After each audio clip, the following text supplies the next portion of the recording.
I've always really loved the stars. Gazing up to the velvet magician's cloak sky, wondering about time and space and reality. My parents, they called me a cosmic baby after the way my father was sure of my existence before any obstetrician. Maybe this is why I am inexplicably connected to a person who died long before I was even born.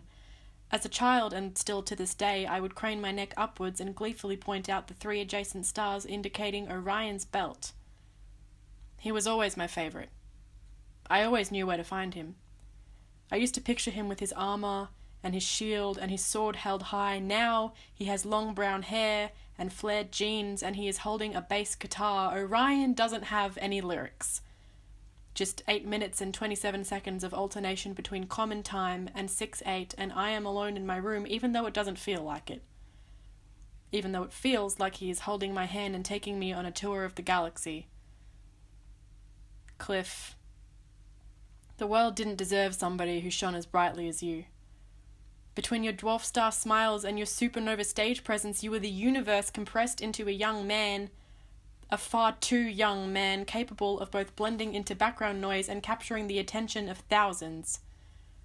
Perhaps Alpha Centauri was jealous of your luminescence, which might explain its attempt to steal it for itself. Note the use of the word attempt. Looking at pictures often makes me wonder what he would look like if he were still alive, but maybe trying to visualize the face of a person who doesn't exist is impossible, like reading a novel and trying to conjure up images of each character when they are composed not of flesh but words. He should still be here.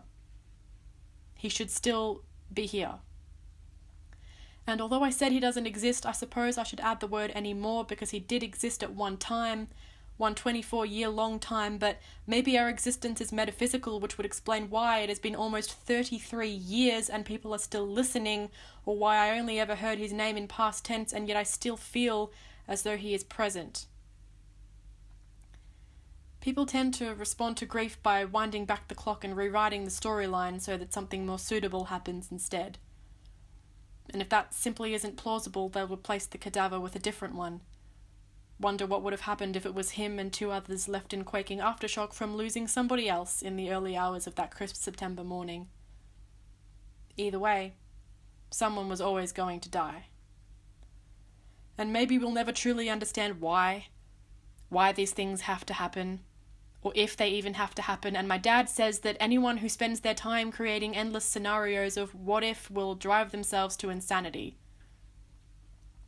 As if any human's mind can conjure up every single missed possibility that has ever existed, which of course is entirely impossible because all those missed possibilities probably add up to the number of atoms in the universe, or maybe it's less, or maybe it's more, or maybe it doesn't even fucking matter because when numbers get too big to fit into our vocabulary, they're really not worth us trying to comprehend them. I almost can't believe my eyes when the 4 digits that accompany a band's biggest album in brackets are the same 4 digits written on the gravestone of one of its key contributors. When fate ripped the glow of success right out of their hearts just as it was beginning to illuminate. When one moment he was here, the next he was not. But maybe that last part isn't quite true. Maybe Cliff never left after all. No. His light was not stolen. He is still shining. He is present. He is present in every new Metallica fan flipping their album over and reading his name in curiosity.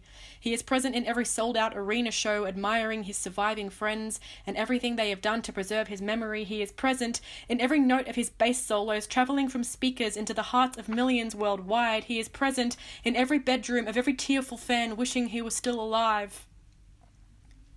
And be it the pound of a hammer, the crackle of an electric chair, or the scarlet amber glow of the sky over a cemetery, he is present in everything he created, still being passed down through generations.